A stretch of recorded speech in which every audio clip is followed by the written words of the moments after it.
Hi guys, this is the newly released TTArtisan 35mm f1.8 autofocus lens. Among the offerings of TTArtisan, this one stands out as one of the few autofocus lenses. If you're familiar with this brand, you probably recognize their specialization in manual lenses. But this model not only supports autofocus, but it is also an exceptionally lightweight prime lens with an impressive f1.8 aperture. It's very compact and lightweight at just 200 grams and measuring 6 centimeters in length. The lens body does feel a little bit plasticky, but its lightweight design makes up for it. Now let's look at image quality first. This lens is surprisingly sharp even at f1.8. This reminds me of another lens also from the same brand, the 27mm f2.8 autofocus pancake lens. Both are amazingly sharp and lightweight autofocus lenses.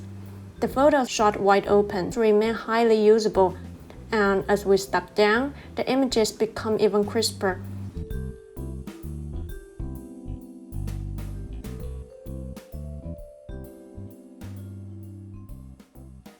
And you can see the bokeh retains its round shape throughout changes in the aperture.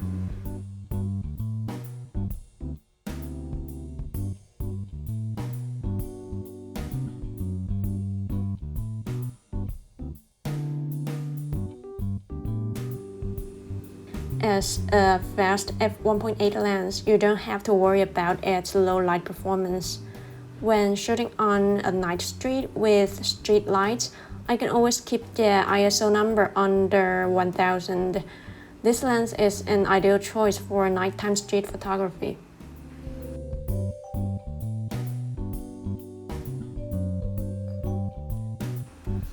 There isn't much vignetting and distortion, and this is true throughout the aperture change for both RAW files and JPEG files. Chromatic aberration is very well controlled. There is a little purple fringing when I shoot towards bright light. However, there is quite obvious flaring, and there seems to be some strange shapes around the light sources. But overall, I'm quite impressed with its optical performance considering its price. One thing that bothers me is that the minimum focus distance is 60 centimeters, so it's slightly lagging in close-up capability. Sometimes I want to use this lens for food photography, but I have to stay at a distance, so it's actually quite annoying. And if you compare it with the TTArtisan 35mm f1.4 manual lens, which has a minimum focus distance at 28 centimeters, the difference in close-up capacity becomes evident. This lens uses an STM stepping motor, which supports the camera's eye detection autofocus.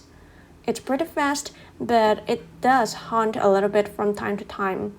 And when I shoot indoors with windows closed, I can hear the noise of the focus.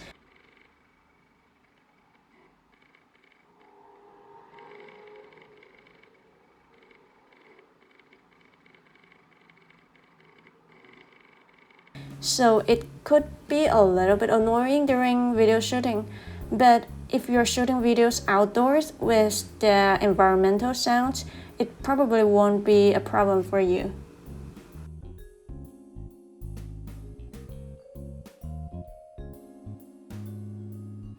This is an autofocus lens, so it's supported by Sony's Catalyst browse.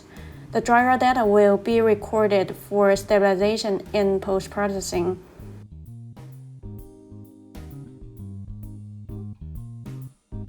Or, of course, you can use the camera's active steady shot function to stabilize the footages, although it will be cropped by about 40%.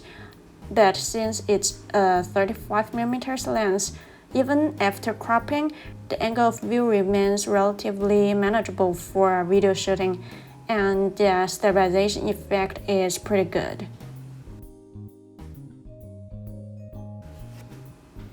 I love how versatile this lens is. The standard viewing angle is ideal for documenting everyday life, and the large aperture is great for portrait and night photography. And its compact and lightweight build makes it a go-to lens in your camera gear. Overall, I'm very impressed with the optical performance of this lens. If you're looking for a budget autofocus prime lens, this one and the 27mm f2.8 lens I mentioned earlier are both good options. It all depends on what kind of perspective you want. 35mm is easier for composition in my opinion, and the angle of view is closer to what you see with your own eyes. If you're interested in the 27mm lens, I have also made a review about it, so check the link in the description box below if you're interested. I hope you find this video helpful. Leave a comment to let me know how you think about this lens. Thanks for watching. I will see you next time.